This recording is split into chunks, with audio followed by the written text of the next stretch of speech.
Welcome back to Fault Lines on Radio Sputnik. My name is Jamarl Thomas. I'm joined by my co-host Shane Stranahan, coming to you live out of our station in Washington, D.C. Joining us for a really interesting conversation on what has been taking place between China and the United States. There was the belief, at the very least, people hated the bellicosity of Donald Trump towards China. He's so belligerent, he attacks China. However, there's a consistency in foreign policy from one president to the next. And that has remained true from the United States perspective on China. Joe Biden may not be as bellicose in the open. By the same token, the policies and the things that Lincoln has been saying has been astonishing. They basically said that China is responsible for genocide. One of the interesting things that happened yesterday, I think we pointed out on the show today, that China seems to be pointing out to America that we are no longer going to take a lesson from you. And this seems to be a backbone where China has started to see themselves as being another dominant force in the world and not just somebody to take orders, or for that matter, a lesson from America. To have a conversation about this, we're joined with Elijah Magnier, veteran war correspondent, who you can find his reporting at elijahjm.wordpress.com. Elijah, welcome to the show. Thank you for joining us. And am I pronouncing that last name correctly? I want to make sure I get it right. Is it Magnier? Yes, that is correct. Nailed it. Excellent. I'm horrible with names, so when I nail it, I like to I like to point it out that I nailed it. So the relationship between China and the United States is very strange. China, for the longest time, has been at the whim of Western influence, and this has been something that has been very clearly known at this point by anybody that cared to have any interest in Chinese perspective of world politics. And this goes back to the Opium Wars, where opium was basically forced into Chinese shores and ripping away of Hong Kong. And for that matter, poverty. Well, you have a situation where China has basically pulled, 40 million people out of poverty over the course of 20 years. These guys have pulled themselves into a world power. From a standpoint of technology, they are literally talking about putting a satellite on the moon or around it with Russia. They're a world player. And as such, they're no longer taking a lesson from the United States, or at the very least, taking a back seat. This was shown in a back and forth between a U.S. diplomat to the face of Anthony Blinken. And honestly, I have to say, as an American who has watched this, it's about time. What is your perspective of this? How do you see this? Am I, I'm trying to nail the Chinese perspective of this on some level to try to get across that they are tired of taking a lesson, or at the very least, taking a back seat from the U.S. And this is one of those cases where it seems to be very clear in the open on national stage. What are your thoughts? Well, I think China said it very clearly and put the whole answer in one sentence. The U.S. has no qualification to speak to China from a position of strength. And that really explains everything. Now, if we look at the reality, the United States is the superpower, the strongest country in the world. But here we're talking about the military strength. And if we look at what the military strengths offered to the United States, we don't want to go very far. Let's go only to Afghanistan, and then Iraq, and then Syria, and then the sanctions on Iran. And we saw that the hundreds of military bases around the world, the thousands of nuclear bombs, the 2,000 jets, the 11 carrier on nuclear bases. So all that did not bring any victory to the United States. While if we look at China, China is investing not on building nuclear capacity and nuclear bombs, but in building the Silk Road, in offering the 5G, in offering technology, in going around the world and saying, hey, I don't want your money. I can construct and be in charge of the infrastructure of, they go to Iraq and they say, give us your oil. We don't pay for it and you don't pay us, but we give you the electricity. We build your road. We build your communication system. We build school and university. We build hospitals. This is what China is doing. And that is much more powerful than going with all the almighty war on countries and destroying countries like Iraq and leaving hundreds of thousands of people dead. And hundreds of thousands families who hate the Americans, and going to Syria and imposing sanctions on Syria, starving the population, stealing the oil, and creating again millions of people hating the Americans. Going to Lebanon, imposing sanctions, going to Iran since 1979, imposing sanctions. This is what the Americans are collecting. They have the almighty power, the military power, but they've got nothing. They have no friends, they have no allies, they're not offering anything to the future generations, they're not offering technology. They're using the technology they have, which is the most powerful and the strongest, only to destroy other nations, to starve population. Look at Yemen. This is what China is saying. You're no longer in a position of strength, because the strength here is not the military. The strength is, what are you offering to the future generation around the globe? And one of the things I'm sure that was on their mind, Yang Jiechi meeting with Secretary of State for the United States, Antony Blinken. It was just a few short months ago that Blinken signed on to the former Secretary of State Pompeo's proclamation that China was guilty of committing genocide. Again, just a few months ago at this point, still in recent memory, and I'm sure fresh in the minds of China's top diplomat, Yang Jiechi, who was saying most of the comments that have been spread internationally. Like you said, we have few friends around the globe at this point, maybe none, but arguably few. Last week, in the span of about 48 hours, the United States sanctioned not just China and Russia, which is par for the course at this point, but also Germany and India, who are at least nominally have been considered our allies. And they are, on the periphery of this sort of Eurasian bloc that has been in the formation for years, centered around China and Russia, but increasingly incorporating some diplomatic and economic ties with other nations on the periphery, and it shows signs of expanding, which leads me to wonder what the heck is going through the heads of the primary inhabitants of the State Department and Biden's administration. I guess I can see a little bit more about where Trump was going. He was trying to talk tough with China, trying to engage in a trade war to cripple them somewhat, but that seemed to be with the long-term goal of bringing them to the table to negotiate some new status quo. I'm not saying that was a good move on his part, but at least I understood where he was going. At this point, it just seems like Biden and his crew are pushing back against a status quo that they do not know how to confront, and that they lack any vision for how to assert their version of American supremacy in a realistic way in the century that we're entering into. What do you think is going through their minds? What do you think Biden is thinking here, Elijah? I think you've nailed it. They have no clue what to do except of imposing sanctions and adopting what Donald Trump has done by imposing the harshest sanctions. They think in terms of how we can impose further sanctions on nations and not how we can be friends with nations. Now, first of all, yes, I want to make it clear. The United States doesn't have friends, because the United States said, I have interest. I don't have friends, because friends can shift. We saw how the United States did with Egypt at the time of Hosni Mubarak, with Tunisia, with other leaders around the world that were considered the friend of the United States. Now, what the Americans are doing is saying, hey, we are lacking ideas. And the only thing we can do is, because we hold the SWIFT transfer, we hold with the dollar is the currency that is going around the world and everybody's dealing with it.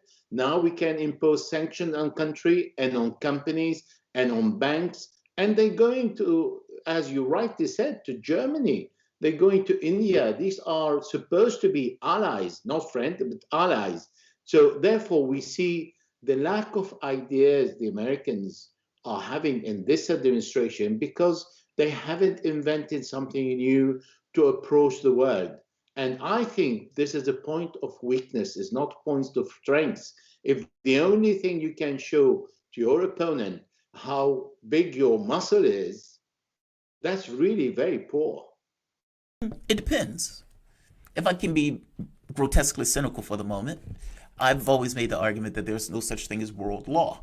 That, there's nothing out there that's going to prevent us from destroying ourselves if we indeed destroy ourselves, and that void would not care one iota if we do. Meaning, the only thing we have is what we have. If the U.S. or any particular state takes a perspective that there is no such thing as friends, human beings as friends, states have interests. What can you accomplish based on what you have at your disposal at the levers of power? And so, for example, take China, for example, and the Uyghurs. The United States was able to use the Mujahideen and the interests in Afghanistan as a way of basically undermining the Soviet Union, basically giving the Soviet Union their own Vietnam. Now, did we know, or did we invest ourselves in that country? Yes. Did the Soviet Union know we were investing ourselves in the country before the world knew? Yes. When the Soviet Union went in to do something about it, the world and the United States pointed and said, hey, look at those guys, despite the fact that it was a foreign policy issue of trying to get the Soviet Union embroiled into a quagmire.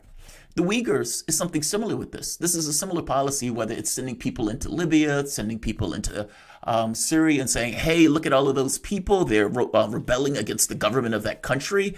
Hey, let's go help them out. It's that policy over and over again. The difference is China is such a large country, they don't have the capacity to do that in the way that they would do that with, let's say, a country in the Middle East. So they use Uyghurs. And they say, hey, they're committing genocide. And on top of that, they would point out and try to get some level of internal, let's say, dynamic where they can invest their energies to externally, because they can't necessarily do it in any other scenario, be it militarily or from a world policy standpoint of resources. That's the way I see the world. I see the world as just action and consequence in the various states trying to do it. Is that really a weakness if indeed you hold the whip hand? Well, you see, the Americans used to offer friendship, support, and offer values. And when the Chinese said to the US delegation, the world doesn't recognize the US values anymore, because we saw what happened under Trump, and we saw what happened at the Congress, and we saw how Trump behaved during his ruling, and we saw the Black Lives Matters, and the whole world was witnessing what's happening in the US. So therefore, there are no more value to offer here. And then, yes, you're right when you say they offered the Vietnam to the Russian in Afghanistan, but then they went and they sank in Afghanistan. And this is when Hillary Clinton said, the people we are fighting today are the same people we are funding and we have funded. And they did again the same thing in Syria. And they trained a group of people of 30 people and spent 500 million on them to see all the weapons and the group going to Al-Qaeda. So we see a total fiasco everywhere. When the Americans are saying to the Chinese, we're not happy what you are doing with the Muslims in your country. Well, what the Americans have done in Afghanistan to the Muslim of Afghanistan. Perfect. I I have to cut you off because we're running up to a break, but perfect example. Look at what you guys are doing to the Muslims in China. Hey, look at what you did to the Muslims in Afghanistan, for the Muslims in Libya, for the Muslims in et cetera, et cetera, et cetera. Perfect example. The voice that you guys were listening to is Elijah Magnier. He is a veteran war correspondent, where you can find his writing on elijahjm.wordpress.com. You guys are listening to Fault Lines with Thomas and Stranahan. We will be back in a moment. Toot, toot, toot, toot, toot, toot, toot, toot, toot, toot. All right, you want to bring us back, Shane? Sure. Okay. Give me a second to get my my clock lined up. Okay. Oh, that's right. You're doing the clock. Where do you want to go with this one? You want to go into either? We could talk about the Houthis. Yeah, we probably should get into the Houthis. I would go to the Houthis, exactly. Okay. All right, and I'm starting now, just about. And we're back. You're listening to Fault Lines with Thomas and Stranahan, and we're talking about the situation in Yemen. We're joined by our guest, Elijah Magnier. He's a veteran war correspondent whose writing and reporting you can find at his website, elijahjm.wordpress.com. Oh, and you can also follow him on Twitter if you'd like, EJMAlrai, EJMALRAI over on Twitter. Elijah, thank you again for being with us. Thank you. Let's talk about the situation in Yemen, the war, really, which again ongoing for years now. I actually wanted to do a brief retrospective with you on that war. All signs appear to be every side at this point is inching towards some slightly more peaceful resolution. This comes after a Saudi invasion of the country backed by the United States, which the U.S. has apparently become increasingly wary of as we have tried to pull away from Saudi Arabia. Although, again, that I'm stumbling a little bit, even though that admittedly has kind of backfired on itself. We tried to pull away from King Salman. This happened just a couple of weeks ago. But Biden didn't do all that much to push back on Salman. This is, of course, over the Saudi-backed killing of Jamal Khashoggi in Turkey. The press here in the States, I'll just put it like this, pretty much across the board was saying that Biden should have done more. And if we want to step up or stepping back from Saudi Arabia, I would think the way we would do that is by stopping supporting them in Yemen. We've said we would do that, but we haven't said that we would stop sending them armaments, which they could repurpose to use in Yemen. Again, this is slightly old news at this point.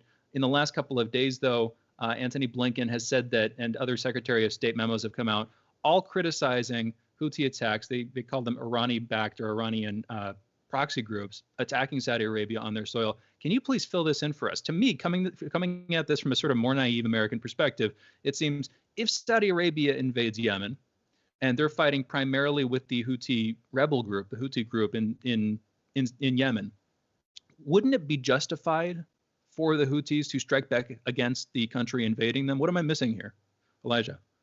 Well, let's talk about what you just said. Biden said he's no longer sending weapons to Saudi Arabia because Donald Trump sold enough weapons to Saudi Arabia. But let's say the Saudis need to refill and the Americans are no longer willing to sell them more bombs. However, we just see the US allies, the United Kingdom, is selling for £1.4 billion to Saudi Arabia bombs. Italy is selling the bombs needed for Saudi Arabia. The French are selling, the German are selling. So the selling of bombs hasn't stopped really. And what Biden is doing is not stopping the war. Biden is trying to slow down the war and giving more possibility for Saudi Arabia to see what they can achieve, particularly now that the Houthi, that everybody is called rebels, but 70% of the Yemeni live under their ruling, they have conquered their part of their country, and particularly they are at the gate of the city of Marib that is rich of oil. And this city is occupied by Saudi Arabia and Al-Qaeda and ISIS, and they all fighting in the city. And that is a common knowledge. I'm not revealing anything secret or exclusive.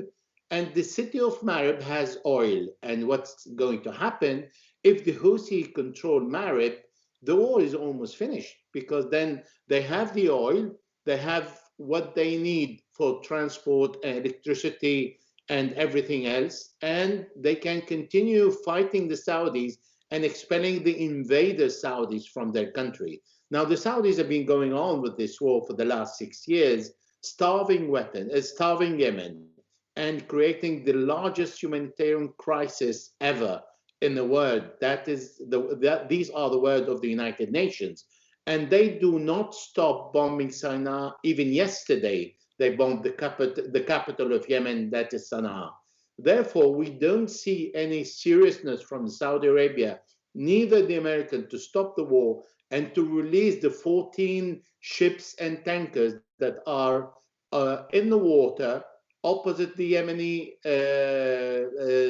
shores, and they're not allowing them to offload their cargo into Yemen to support the Yemeni. So why they're not doing that? So this is just by stopping to sell the bomb, is that enough to stop the war in Yemen? Or is that enough to tell the world, hey, I am a new president of the United States and I want to do something humanitarian and I want to stop selling the bomb to Saudi Arabia? But he's not stopping the bombing of Saudi Arabia to Yemen. Let's be clear. Just an American audience may be shocked to hear this, and I think often they're probably shocked to hear the things that we say. It doesn't necessarily make it any less true. This is the New York Times. I love these type of sources, because these type of sources get to the reality of like, all right, it is in your world, they're just putting it in a particular way. Among other reasons, the White House needed to placate the Saudis as an administration completed a nuclear deal with Iran. Saudi Arabia's arch enemy.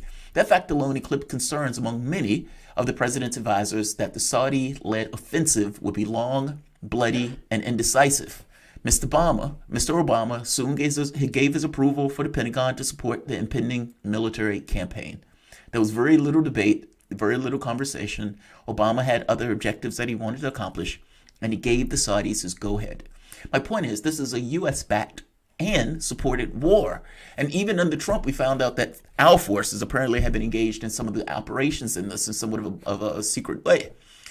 Biden can stop this tomorrow. Let's be very honest. I don't believe for a moment that if the United States put its foot down and came out against this war, that this war wouldn't stop. And there's another point.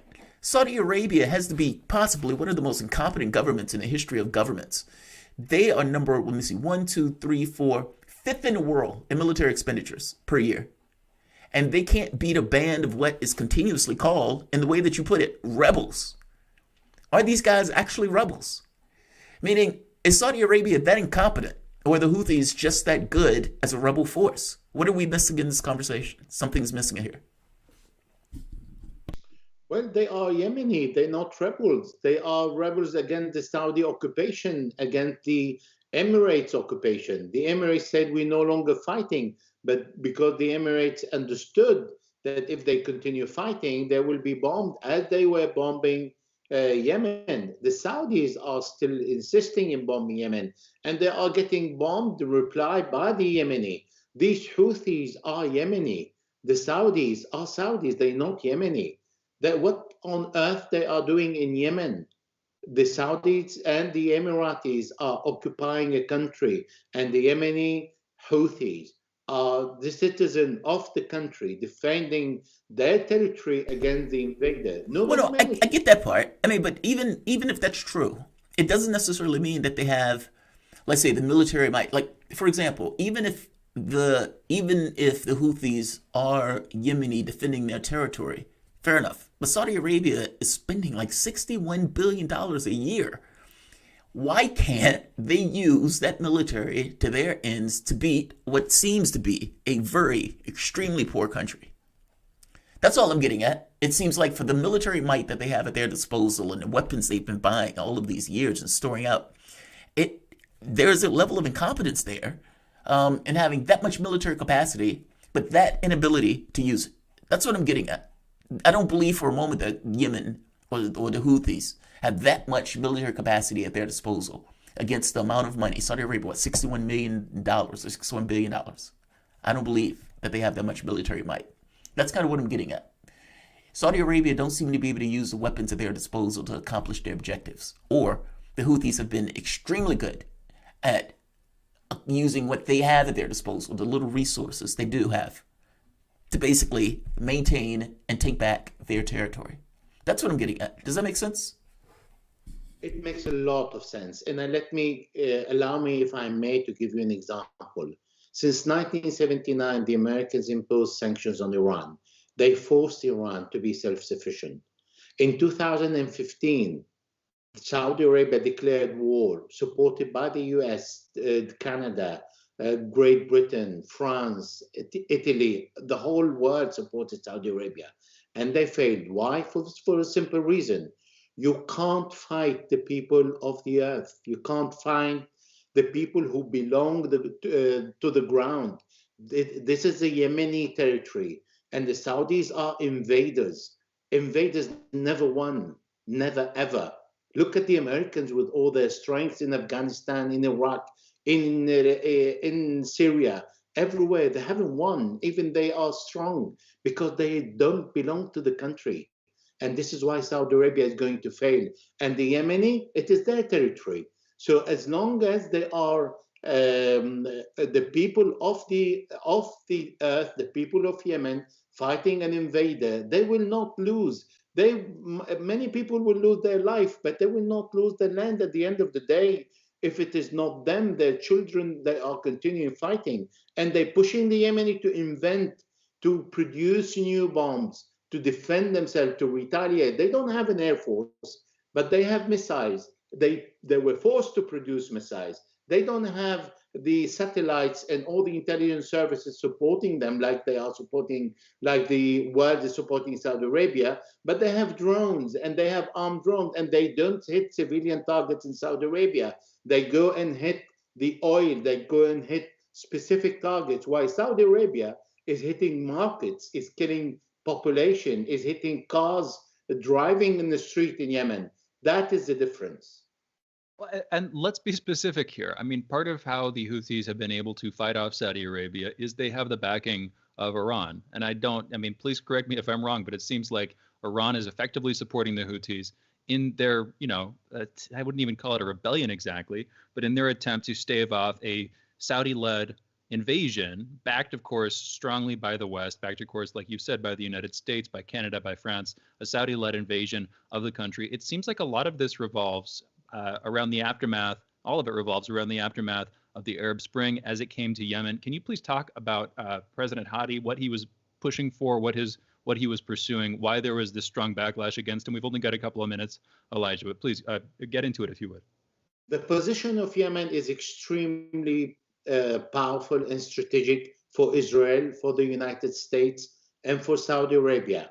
And Iran was not in Yemen. Iran jumped in Yemen to support the Yemeni. And it is thanks to Iran, the people of Yemen are able to defend themselves. Although Yemen is asking the Americans to talk, they said, we want a good relationship with the Americans. We want good relationship with the Saudis. We don't have the exclusivity of Iran. But the position of Iran, Yemen on Bab el-Mandeb, make it extremely attractive to all the country around it, that they think by forcing their will on Yemen, they can control it. They made a mistake. Interesting. You know what, Elijah, we've only got about a minute left here, but this is also, another way to put it, this is the politics of the Arabian Peninsula. I'm sure at least that's how Saudi Arabia likes to see it. Do you think, just briefly, do you see this as them trying to exert their control over their peninsula? Is there a degree of ownership that comes into play on the high diplomatic level, looking at this as a sort of geopolitical chess game? Do they see this as their territory and they're trying to maintain control of that territory? Yes, of course. If you look at the map of Yemen, it is giving on the Red Sea and the Gulf of Aden. That there is a lot of transit of oil is going to go through that once the Strait of Hormuz, that is on the Persian Gulf, is defined as hostile because it's under the control of the Iranians. The Americans are moving their command from the Persian Gulf in front of the Iranian shores to Yanbu on the other side, on the Red Sea, and they have to cross in front of Yemen. Also, the island of Socotra and other island, Yemeni island, where the Emiratis are based there, are extremely important strategically because they control the Arabian Sea and the Gulf of Aden. This is why there is a war in Yemen.